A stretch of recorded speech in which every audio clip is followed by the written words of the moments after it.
de metal, canalizando todo el mal.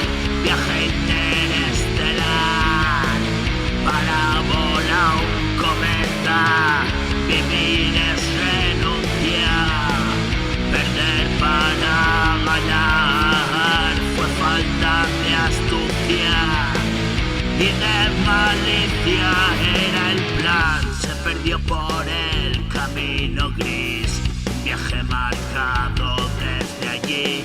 Nunca sospechara que morir era un hecho antes de nacer.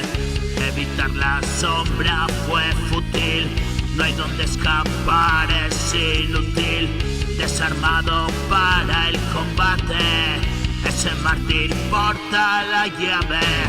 Esa era la clave para abrir la puerta invisible frente a ti. Todos los caminos allí que andas buscando por aquí. Oscuro el paseo sin fe, nueva luz un amanecer, despertando tras perecer. Sueño que en tus manos florece, la semilla que ha de crecer, donde todo muere y renace.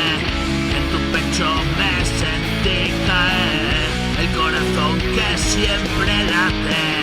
Agotado el paso daré, el último aliento exhalé. No respiro, me abandoné, ahora formo parte del aire.